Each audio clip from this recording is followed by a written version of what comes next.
The front entrance to Harry and Deborah Floor's home seldom saw any activity. Typically, they entered and exited through either the garage side door or the sliding glass doors leading to the patio. Adjacent to the entrance on the right stood the formal living room, meticulously maintained yet rarely utilized. On the left, a hallway branched off, leading to 3 bedrooms, including the spacious master suite and a guest bathroom. The formal living room, enveloped in darkness with its heavy curtains drawn, housed a pristine white camel-backed couch against the rear wall, flanked by large wing-back chairs, all arranged around a walnut coffee table. However, none of these details held any significance until that particular day. Late in the morning, Harry found himself seated in one of the wing-back chairs, his back turned to the archway connecting the entryway to the living room. This spot had become his refuge during his wife's absences, a place for introspection and contemplation about his life's complexities. He often found himself calculating the potential losses should he muster the courage to end his failing marriage. Their mutual friends would inevitably choose sides, the house would be lost, alimony payments would burden him for years, and his assets would diminish amidst legal battles. Yet, the thought of dealing with Deborah's vindictiveness loomed large. Lost in these ruminations, Harry was abruptly jolted by the sound of the side door opening, signaling Deborah's return from grocery shopping. He realized he should have moved, feigning activity in their bedroom to avoid another confrontation if caught in the living room. Arguments were a common occurrence in the Flores household, typically initiated by Deborah, and centered around unwarranted critiques of Harry for trivial matters, concocted reasons, or sometimes for no reason at all. Harry understood that Deborah's aim was to keep him off balance, simply for the sake of it. She could sustain a dispute over the smallest of issues for weeks, yet Harry always managed to find a way to appease her and bring it to an end. In Harry's perspective, life lost its worth amidst constant friction. He believed it was better to resolve conflicts promptly. However, the challenge lay in the fact that a new argument would inevitably arise shortly afterward. After a decade of marriage, Harry saw divorce as the only escape from the hopeless situation. Nevertheless, he persisted in his efforts to improve things, primarily to preserve his own sanity rather than solely to please his wife. As Harry heard the freezer door close, indicating Deborah's return and her intention to send him out for the remaining groceries, he anticipated her habitual demands. She often directed him on tasks, expecting not just obedience, but also enduring her criticisms throughout. Harry, wishing to delay facing her for as long as possible, remained motionless, bracing himself for her call, or even worse, her whistle, an act that increasingly grated on his nerves, likening it to the call of a pet. Instead of her voice, he discerned the sound of her light footsteps nearing the entryway. Had he glanced up, he would have observed her pausing at the tiled floor, scanning the hallway cautiously to ensure privacy. Harry remained silent, waiting in anticipation. Deborah's thoughts raced as she entered the house, contemplating whether she should have called ahead while still in the car. Driving and talking simultaneously posed challenges, though, and she felt safe now. She assumed Harry was diligently working on the gazebo in the backyard. Within moments, Harry detected the faint chirp of Deborah's cell phone as she dialed a number. She was now just a few feet away in the entryway, unaware of his presence. "Hi, Daddy. Can you talk now?" Deborah's choice of address puzzled Harry. "We're good for Thursday afternoon. I'll call him at work after 1 o'clock. He should be back from lunch by then. If he's at his desk, we'll be fine for a few hours. I'll open the back gate like always and see you about 2. Deborah's conversation continued, leaving Harry perplexed. As the other party responded, Deborah cooed, "Sure, Daddy. You know I adore you. I've got to go and find out where my boy is now. I'll see you Thursday." Harry heard the snap of the flip phone closing before Deborah's footsteps receded toward the sliding glass door. She whistled and called out to him, seemingly unaware of his presence or the tension brewing within him. Although Harry found himself in a tense situation, his military and life experiences had equipped him with automatic responses. He reminded himself not to panic unless directly threatened, leveraging his knowledge to his advantage and selecting the opportune moment to act. He focused on maintaining a blank expression, controlling his breathing, and projecting an air of normalcy. Harry rose from his seat and made his way into the den, concocting an excuse as he went. "I'm back. Was in the bathroom. Need to dash to the hardware store for gazebo parts," he uttered, avoiding eye contact as he navigated toward the kitchen and the side door. He marveled at his ability to vocalize his words and at his restraint from throttling her on the spot. She turned to observe him as he passed, noting the flush in his cheeks. "Wear a hat outside. You're turning red. Can't stand the sight of your peeling skin in a couple of days. And bring in the groceries before you go anywhere, and don't linger all day," she instructed, dropping her phone into her purse on the kitchen counter before heading to inspect his gazebo progress. Criticisms awaited upon his return, as usual. This was classic Deborah. Nearly every utterance came with directives and either implicit or explicit criticisms. As she ventured into the backyard, Harry discreetly retrieved her phone from the purse, swiftly noting the last dialed number before returning it to its place. After Harry finished stowing away the groceries, he departed in his compact pickup truck. However, he didn't head for the hardware store, as he claimed. Instead, he made a stop at a nearby local park, a couple of blocks away. For the initial 15 minutes, he meticulously replayed the brief conversation he had just overheard in his mind. He wanted to ingrain every word into his memory. To ensure clarity, he even made some notes. There was no ambiguity. The message was clear. His wife was engaged in an affair, and worse, it seemed to be taking place under his own roof, perhaps even in their shared bed while he was away at work. The realization filled him with a seething anger, knowing he was unknowingly financing her betrayal while toiling away to support her. Questions raced through his mind. Who was the mysterious daddy she was speaking to? It couldn't be her actual father, given the local area code and her parents residing thousands of miles away in California. In the early stages of their marriage, she occasionally referred to Harry as Daddy during intimate moments. Though she had long ceased this habit, Harry recalled it distinctly, finding it slightly peculiar. Initially, he had thought it might signal her desire for children, but they had mutually decided against starting a family a few years into their marriage. However, she undeniably exhibited traits of a daddy's girl. As Harry's thoughts shifted to practical considerations, he contemplated his next move. Her lover would be entering through the back gate on Thursday, likely walking down the alley. Harry pondered the possibility of ambushing him there, but then the question arose. What would he do with his unfaithful wife? If the lover arrived on foot, his vehicle must be parked nearby. Suddenly, a realization dawned on him. The lover would likely leave his car right here at the park. Who was this mysterious man, and how could Harry uncover his identity? The obvious approach would be to dial the number retrieved from Deborah's cell phone. He could orchestrate a scenario where someone else, perhaps a woman, inadvertently called the number and attempted to extract information about the man's identity. But who could make that call? The first person who came to mind was Deborah's closest friend, Dorothy. If anyone else knew about the affair, it was likely Dorothy. Deborah's relationship with her sister was strained, making it improbable that she would be privy to such information. Since Dorothy had always been a friend to both Harry and Deborah, he contemplated whether he could confide in her. However, he hesitated, recognizing the strong bond that often existed between women, sometimes surpassing loyalty to their spouses.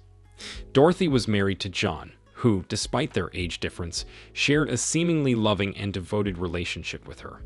Harry assumed Dorothy would confide in John about most things, but would she disclose Deborah's infidelity to him? Harry considered John a friend, although not particularly close. Nevertheless, he believed John, being a man of integrity, would have informed him if he had knowledge of such a situation. Harry opted to approach John, requiring a trip to the golf course where John, enjoying semi-retirement, dedicated his Saturdays as a goodwill ambassador for the course. This role granted him a complimentary round of golf during less crowded times. En route, Harry meticulously devised his strategy. He couldn't risk blurting out sensitive information that might inadvertently reach Dorothy and subsequently Deborah. He needed to proceed with caution. "John, I have a hypothetical question for you." Harry broached the topic as they rode together in a golf cart, accompanying John to assess conditions at the seventh hole. If you were privy to a confidential conversation, would you feel compelled to maintain confidentiality, or would you disclose it to Dorothy? John shot Harry an intrigued glance before driving on for a few yards. Are you implying you want me to keep something from Dorothy? I suppose I'm inquiring whether you and Dorothy share all confidential information you receive from others, even if it's shared in confidence.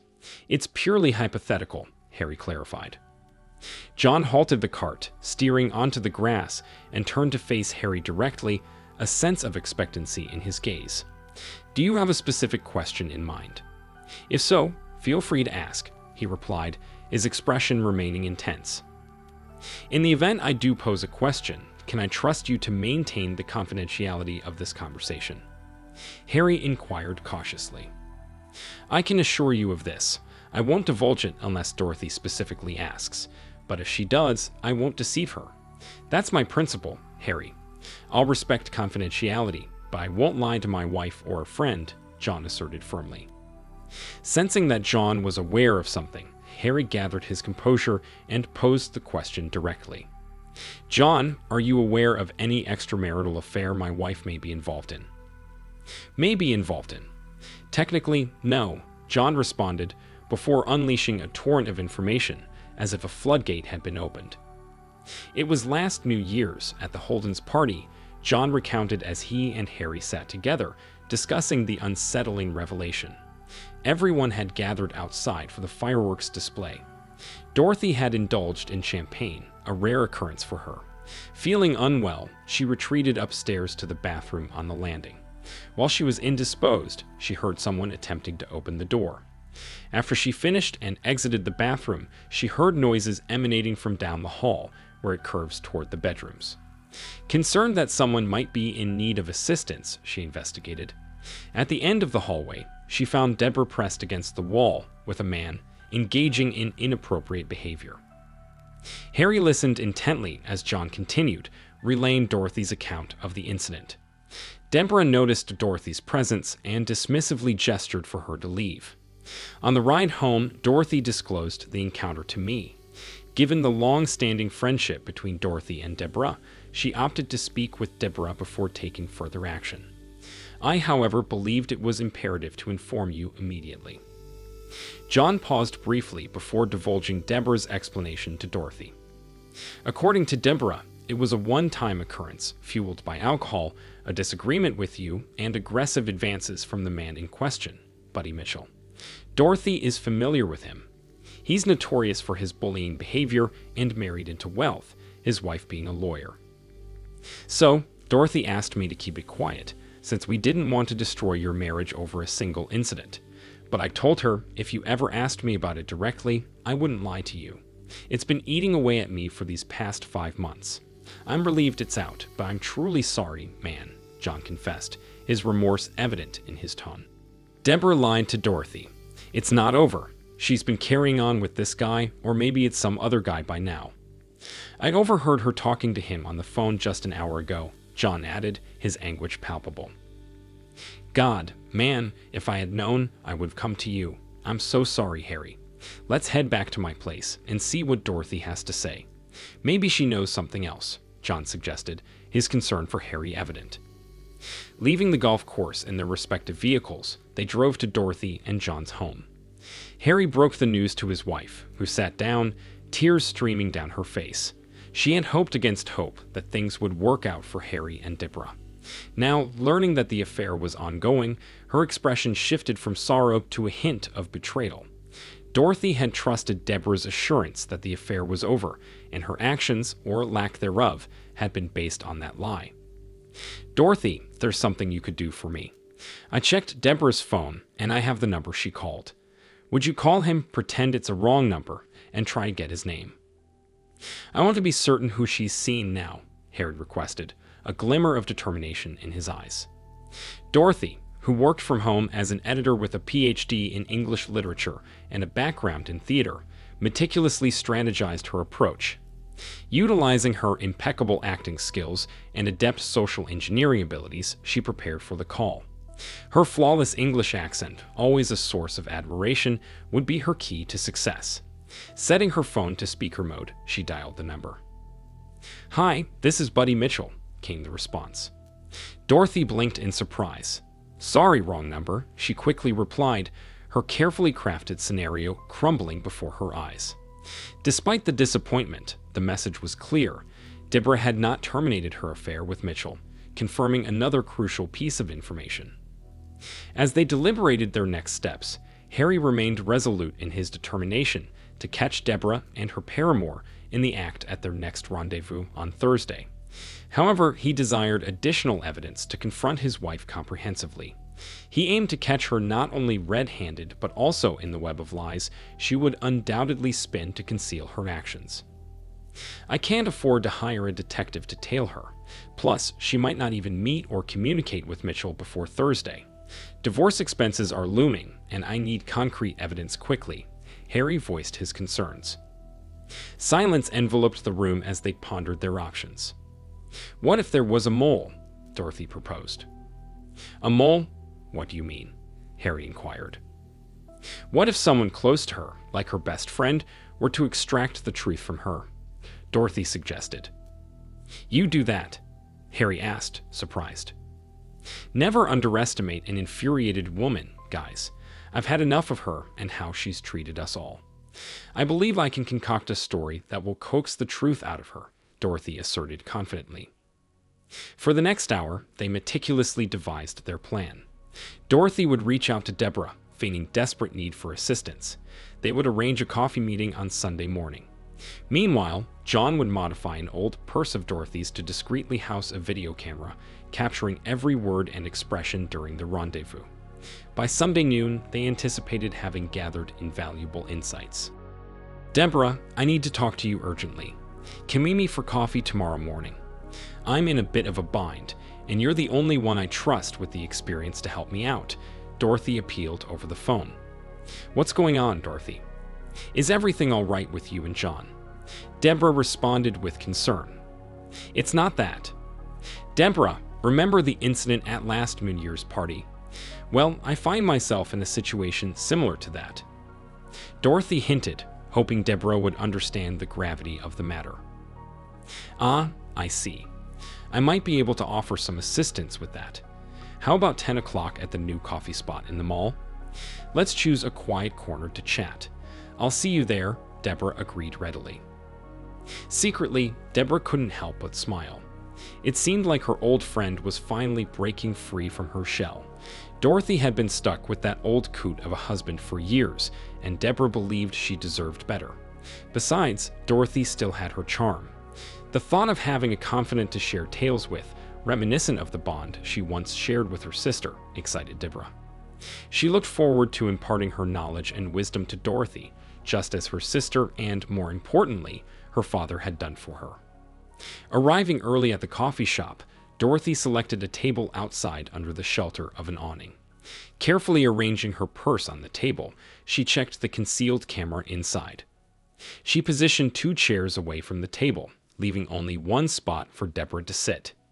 Ensuring the camera angle and audio were optimal, Dorothy conducted some final tests. With the calm air eliminating any risk of wind noise, she primed the camera to start recording with a single button press. Equipped with a 16 gigabytes memory card, the camera could capture ample footage. Thanks to John's ingenuity, the camera was discreetly integrated into the purse with Velcro straps, blending seamlessly into its design. Dorothy was poised and prepared when Deborah arrived. "Deborah, could you grab us some coffee while I save our spot? This corner seems the most secluded," Dorothy requested. "Sure thing, be right back," Deborah agreed before heading to the counter. As Deborah returned with the drinks, Dorothy surreptitiously activated the on button on the concealed camera, ensuring it was recording. After exchanging brief pleasantries, Dorothy delved into her narrative. "Deborah, I'm in a bit of a dilemma. There's this guy who's interested in me, and I'm not sure what to do. He's quite charming, and it's been a while since John and I have been intimate. John trusts me completely, and I've never considered cheating on him. But now, I'm tempted. I'm seeking your advice because of what happened after the New Year's party. Will I regret it if I go through with it?" Dorothy confessed. "Go for it, girl. Honestly, I don't understand why you haven't done this sooner. John's a nice guy and all, but he's past his prime. You're still young and beautiful. I've always admired your appearance, but I've never grasped why you stick with John," Deborah responded candidly. "Wow, no guilt then. You seem pretty confident about this. Was the party incident truly a one-off?" Dorothy probed further. "Honey, I won't sugarcoat it now. I had to reassure you back then or risk exposing our secret. But now that you're in a similar situation, we can share everything. In fact, we're in for some exhilarating conversations," Deborah admitted. "Deborah, spill the beans. I'm intrigued now that I'm contemplating the same path. How did things start with you and Buddy? Are you two still involved?" Dorothy inquired eagerly. "The gleam in your eyes says it all. If you're not feeling a little flushed right now, I bet you will be soon. All right, here's the scoop on Buddy.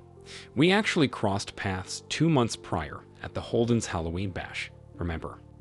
I was donning that leopard outfit, and Buddy couldn't take his eyes off me for the first hour.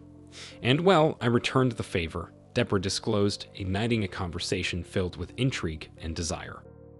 When his wife was occupied with the trick-or-treaters at the front door, and Harry was tending to the fire out back, Buddy sidled up beside me and murmured to rendezvous on the landing in 5 minutes. I simply nodded in agreement. You know how bustling and sprawling that party was, with the vastness of the house making it effortless to slip away unnoticed. So I strolled along the dimly lit hallway and ascended to the landing. It was deserted up there, as all the excitement was downstairs. Upon reaching the landing, Buddy pulled me into a fervent kiss and guided me into the bathroom, securing the door behind us. "Dorothy, he's formidable, and he takes what he desires. That's what entices me. No pretense, no declarations of love. None of that sentimental nonsense.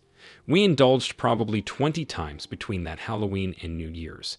We attempted a repeat on Halloween night, but you were occupying the bathroom, so we sought out another location." "So, it didn't conclude there, did it? Aren't you still involved with him?" Dorothy inquired. "Absolutely, darling. He's exhilarating. Furthermore, we have plans to convene next week, in the comfort of my own bed," Deborah divulged. "Goodness, that's quite bold. But what about Harry? Do you not feel any twinge of guilt towards him?" Dorothy pressed further. "Dorothy, Harry is a husband. You don't treat a husband in the same manner as a lover. They serve entirely distinct purposes. Harry is there to fulfill my desires. Buddy, on the other hand, brings me joy," Deborah asserted confidently. "Dorothy, let me give you my take on Harry. He was a practical choice for a husband because I knew he'd always be a reliable provider. It's a relief he didn't push for kids. He's obedient, easily influenced. I've got him under my thumb, like a TV remote. A little display of jealousy or a sporadic argument throws him off, keeps him in check. Sometimes I'll even sniff him when he gets home, pretending to check for perfume, just to throw him off the scent of my infidelity. And when we watch movies about cheating husbands, I make a big show of condemning it, assuring him I never tolerate such behavior. Having Harry around is like having a loyal pet. He's so passive. I can treat him however I please, and he keeps coming back for more. I throw him scraps of attention now and then, and in return, I have all the freedom I desire. I can come and go as I please, while he has to clear every move with me first. I always know where he is, so I never have to worry about him catching me with another man." "So, you've had other lovers?" Dorothy inquired. "Oh, Dorothy, I've lost count. The first one was that first year we were married. He was barely legal, just some guy picked up in the supermarket. He never even knew my real name. We flitted around hotel rooms for about 6 months until he got too clingy. You've got to be cautious with the young ones," Deborah recounted casually. "After that, I had a string of brief encounters. There was this vendor friend once, but it was convenient because he only visited town a few times a year. However, Buddy stuck around longer than any of them. By the way, he's married to a woman who clearly turns a blind eye. She works while he indulges. He can come to me almost any time, and I'm the one pulling the strings. So, spill the beans on your new conquest. Where did you meet him?" Dorothy eagerly inquired, launching into her fabricated tale about her supposed lover, Bill. The specifics were irrelevant, but Dorothy's performance was flawless, convincing Deborah with every word and even prompting her to encourage Dorothy to seize the moment. "Deborah, I can't help but admire how you're always in control. I'm not sure if I could manage John the way you handle Harry," Dorothy confessed. "Honey, in the animal kingdom, you have your dominant figures, and then there's the rest of the pack, obedient and serving. The drones are there to cater to the queen bee. I'm the alpha with Harry, and I wouldn't have it any other way. The alpha chooses her mates, and so I exercise that privilege because it's mine. Harry could have claimed that position if he had it in him, but he didn't. He may put up a struggle at times, but he could never outlast me. He detests confrontation, but I thrive in it. I've got more endurance, and I ensure I'd always come out on top. I'm the alpha. You could easily do the same. I don't see any reason why you couldn't take the reins. John couldn't replace you at his age. All you need to do is step into that role, and freedom will be yours. Start dating Rhoda and relish every moment. John will still be there, and the more you mistreat him, the more he'll slip into his innate submissive role. You could openly date Bill in front of John, and he'd simply accept it. That's just how things operate in the real world. You've always been in control, you just haven't fully exploited it yet," Deborah advised sagely. Their conversation had stretched on for quite some time, and Dorothy was eager to retrieve the recording and share it with John and Harry. With profuse thanks, she bid Deborah farewell and headed home. As they watched the footage, Dorothy and John were taken aback by the stark transformation in Deborah's demeanor. Her usual demeanor around others didn't hint at such callousness towards Harry. Harry himself was stunned, although he had learned that Deborah was capable of surprising behavior. "Another angle we haven't considered is Kelly Mitchell," Harry pointed out. "Do you have any insights into her, Dorothy? She must be aware of her husband's infidelity. I feel a moral obligation to inform her about his affair with Deborah in case she's unaware. But if she already knows, she might intervene and jeopardize our plan." "I've only had brief interactions with Kelly at a couple of parties," Dorothy recalled. "She maintains a facade, but there's a palpable sense of unhappiness. Given her husband's reputation as a bully, it's possible she's under his thumb. It's risky to involve her. She might inadvertently foil our plan. However, if she's cooperative, she could potentially help expose him. I could try reaching out to her discreetly, gauge her stance on his infidelity, and assess whether she's likely to aid or hinder us. You've handled the video brilliantly, so I trust you to handle Kelly Mitchell. The sooner we address this, the better it will be for my plans." "All right, everyone. I appreciate your assistance. Once I hear back about Mrs. Mitchell, you both are off the hook. I won't involve you any further, and it's best you remain unaware of the details." "Harry, you're not planning anything reckless, are you?" Dorothy inquired cautiously. "Reckless? Like the things I've been enduring for the past decade?" Harry retorted, his frustration evident. "No, I mean something violent," Dorothy clarified. Harry didn't offer a direct response. "I'll deal with this the only way I know how. I implore all of you to maintain strict confidentiality. If she reaches out to you, simply ignore her calls. That way, whatever unfolds will be beyond your control. I'll shoulder full responsibility." Later that evening, Dorothy took a bold step and dialed Kelly Mitchell's number. "Kelly, this is Dorothy Clark. We've crossed paths at the Holden's gatherings a few times," Dorothy began. "Hi, Dorothy. Of course, I remember you. What's on your mind?" Kelly's voice carried a hint of curiosity. "Dare I ask if you're alone at the moment?" "I need to ensure our conversation remains confidential," Dorothy inquired cautiously. "Buddy's out running errands and I'm just here reading. Is everything all right? Is this about a legal matter?" Kelly responded, her tone shifting slightly. "Well, in a way, it could involve legal matters. Kelly, I'll be blunt.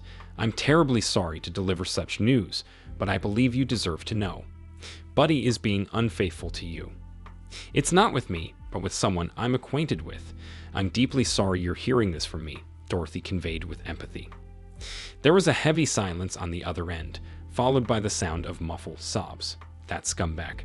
He'd assured me it was all in the past. A year ago, he swore he was done with that. I forgave him on that promise, and I made it clear if he did it again, I'd be done with him, Kelly lamented tearfully. Dorothy offered her words of comfort before gently probing further. Kelly, what would you like to do about this? I understand it's not my place to ask, but depending on your decision, I may be able to offer some assistance. Dorothy, I truly value your support. Let me assure you, Buddy will never set foot in my bed again. I have a rock-solid prenuptial agreement, and I've made it abundantly clear that if I catch him cheating, he's out on the streets with nothing. He's utterly dependent on me for everything, and without my financial support, he'll be destitute. He can't hold down a job, and his only skill seems to be charming his way into social events. He'll be scraping the bottom of the barrel until he finds some other unsuspecting woman to take him in. Kelly, I'm glad to hear you're taking a firm stance. I can provide you with the evidence you need, but I need your assurance that you'll keep your composure for a few days and not tip him off that you're onto him. Can you handle that? Dorothy inquired. You have my word. I'll be as cool as a cucumber, and he won't suspect a thing until I have concrete evidence in my possession, Kelly affirmed resolutely. Excellent. Can I arrange for someone to drop off some initial evidence at your office tomorrow? Dorothy proposed. They arranged a meeting, and Dorothy wasted no time in contacting Harry the following morning. He was to meet her at her office at 1 p.m. on Monday. Harry entered Dorothy's office holding the video camera. After introductions and a handshake, he took a seat. Mrs. Mitchell, I'm the husband of the woman your husband is involved with. Here she is, in her own words, Harry stated solemnly as he placed the camera on her desk. With a few clicks, he found the relevant section and pressed play. Although the screen was small, the audio came through loud and clear. Harry noticed tears welling in Kelly's eyes. He moved around the desk and placed a comforting hand on her shoulder. I can only imagine how you must be feeling. This is all new to me, as I've only recently discovered my wife's actions, but it seems you've known about Buddy's behavior for quite some time. Am I right? Kelly, I'm planning something, and I want to extend the offer for you to be involved. It's going to happen regardless, so if you choose not to participate, I understand. However, I wouldn't feel right if I didn't give you the option, Harry explained. Harry, he's been terrorizing me for years. I've endured it time and again. There have been moments when I've genuinely feared for my safety. I'm done tolerating it. I want to turn the tables. I want him to feel some pain, Kelly expressed with resolve. Harry, will your plan involve violence? She inquired cautiously. It might get messy. I won't resort to murder, but I fully expect to give your cheating husband a thorough beating. Does that pose a problem for you? Harry replied candidly. Harry, I'm 5'5", and he's 6'2". I've never stood a chance against him. No offense, but I'm not convinced you can take him in a fair fight, Kelly admitted with skepticism. It won't be a fair fight. I'll make sure he gets what's coming to him, Harry affirmed confidently. Kelly offered a faint smile and nodded. Count me in then. Just one request, Harry. Leave a little something for me to handle as well. After his meeting with Kelly Mitchell, Harry found it hard to focus on work. The sting of Deborah's hurtful words from the video lingered, and though he disagreed with her characterization of him, he couldn't deny there was some truth to it. He didn't see his accommodating nature as a weakness, but rather as an effort to maintain peace in their marriage. Yet he couldn't shake off the feeling of being belittled, especially when she referred to him as her little gay friend. Determined to assert his masculinity, Harry contemplated confronting Deborah before Thursday's planned confrontation. What would her reaction be if he asserted himself more forcefully? Would she desire him more, or would it push her further away? Deep down, he knew their trust had been irreparably shattered, rendering any reconciliation impossible. However, he couldn't help but wonder if showing her a different side of himself might make her reconsider her actions during those lonely nights ahead. In the days leading up to Thursday, Harry's office became a hub of distraction. Rather than focusing on his usual tasks, he found himself engrossed in mapping out potential scenarios for the impending confrontation. Aware of the inherent unpredictability of such situations, he meticulously crafted various strategies, hoping to anticipate every possible outcome. Despite his efforts, he knew that adaptability would be key once Thursday arrived. Outside of work, tension permeated the atmosphere at home. Communication between Harry and Deborah was terse, limited to essential exchanges. Deborah, typically assertive in their relationship, found herself hesitating, uncertain of Harry's uncharacteristic behavior. She suspected it was a passing phase, perhaps a reaction to workplace stress, and opted to observe rather than confront him. However, beneath her outward composure, she harbored a growing unease, symbolized by the knife she now carried for a sense of security. As Harry immersed himself in physical training at the company gym, his mind buzzed with anticipation. Each exercise served as a rehearsal for the impending showdown, fueling his determination. Meanwhile, Deborah grappled with conflicting emotions, torn between her desire to maintain control and the gnawing fear of what Harry's behavior might signify for their relationship. In the midst of uncertainty, one thing remained certain. Thursday would bring clarity, for better or for worse. As Thursday approached, Deborah's anticipation grew. She hoped that encountering Buddy would provide clarity amidst the chaos of their unraveling relationship.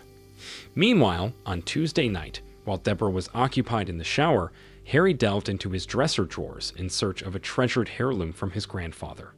This item held sentimental value, having been passed down through generations of military service. Harry's father and grandfather, both veterans, had imparted stories of wartime experiences, including the acquisition of a set of brass knuckles from a fallen German soldier after the Normandy campaign.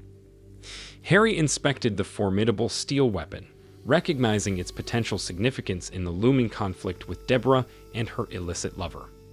In Harry's eyes, this situation mirrored warfare. Deborah's betrayal and her affair with Buddy represented a breach of trust akin to an enemy's underhanded tactics. As he held the steel knuckles in his hand, he understood that drastic measures were necessary. Just as his ancestors had confronted adversaries with resolve, Harry prepared to face this challenge head-on, determined to reclaim control of his life. Harry forced down a hearty breakfast at work on Thursday morning, knowing he wouldn't eat lunch. He hoped his rival would, which might slow him down. Mostly, he paced his office floor, meticulously going over details. He had strategically placed a few items in the guest bedroom, hoping to utilize them. Whether Deborah waited for her lover in the backyard or simply opened the gate and returned inside, he was prepared to adapt. His fingers traced the steel knuckles sitting on his desk as he paced, stoking his controlled anger. By 1 o'clock, he had changed into jeans, a t-shirt, and sturdy running shoes. He double-checked his pockets, cell phone, keys, knuckles, billfold. Before leaving, he dialed Deborah from his desk phone, ensuring she would see his work number on the caller ID and know he was genuinely at the office. This preemptive call aimed to thwart any attempt from Deborah to reach him.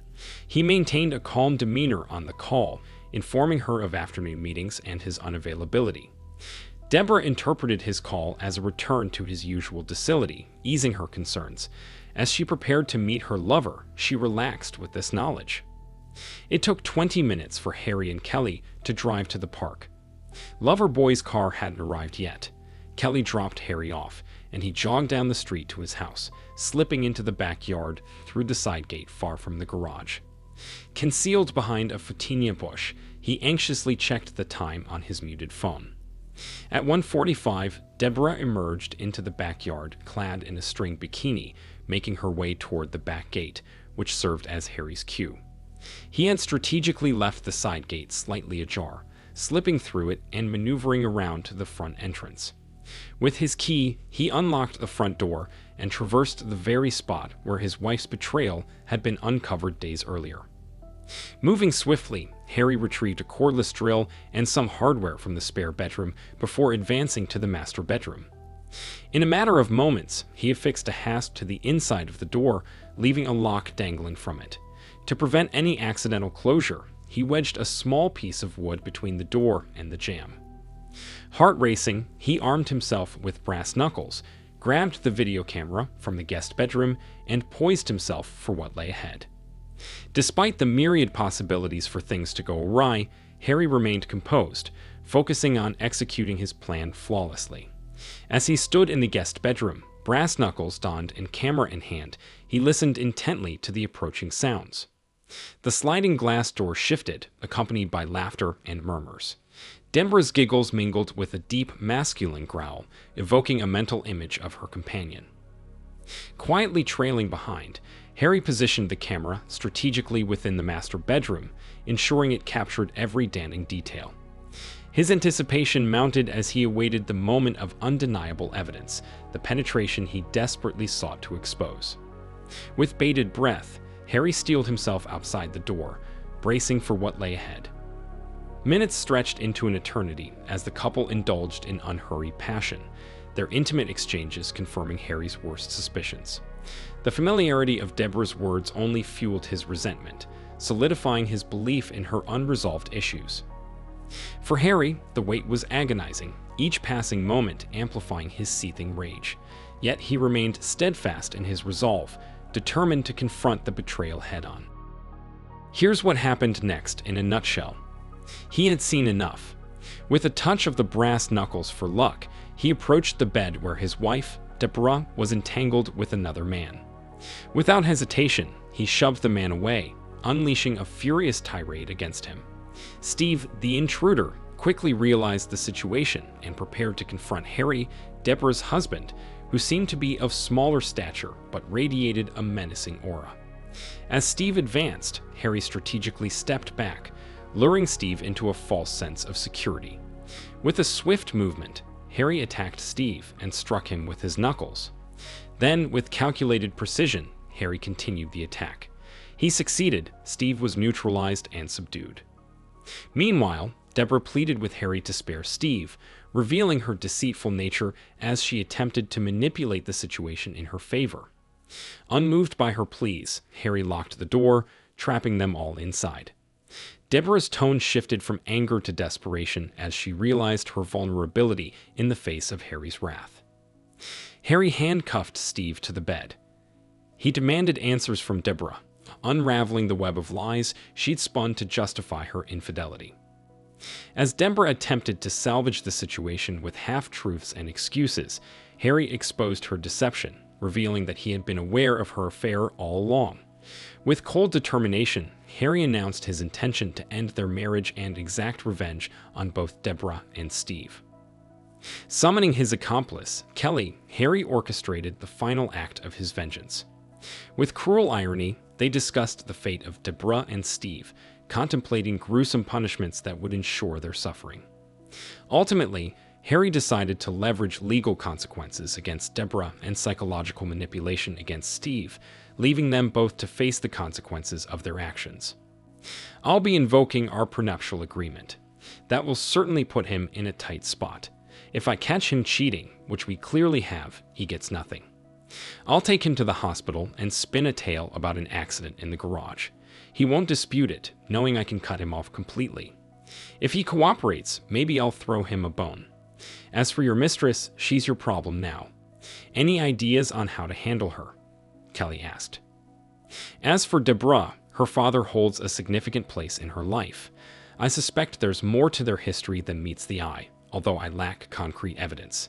However, if this divorce gets ugly, her father will likely disinherit her, just as he did her sister. He won't tolerate any damage to his reputation. Losing that inheritance will cripple her financially, especially since half of what I have won't sustain her for long. And even after the divorce, I still hold some leverage with a few revealing videos. Perhaps that will keep her vindictiveness in check. So I'll allow her to dress, take her car, and find a place to lick her wounds. But Deborah, don't bother with the ATM or credit cards. They won't work for you. You might find a few bucks in your purse, and here's a quarter for your troubles. Epilogue. Harry and Kelly maintained a long-distance friendship, occasionally turning to each other in moments of emotional vulnerability. Both were wary of entering into new relationships after painful experiences in the past. One aspect of Harry's past that haunted him was his mistreatment of Deborah. He deeply regretted his actions, realizing that they did not reflect his true self. He compared them to a moment of cruelty during the war and vowed never to repeat such behavior. However, he felt no remorse for the damage Buddy had caused. Kelly's insurance company covered the basic costs of Buddy's facial reconstruction, but it refused to fund extensive reconstructive surgery. After the breakup, Buddy had difficulty attracting new partners and sank into depression, eventually disappearing from view. Deborah agreed to reasonable compensation and took refuge with her sister, struggling with feelings of betrayal and self-blame. She was haunted by memories of the incident with Harry and Buddy, and depressed by the predator-prey dynamic. Despite occasional bouts of longing, Harry had no reciprocal feelings for Deborah. Thank you for watching this video to the end. If you liked it, please like it and subscribe to the channel. See you soon.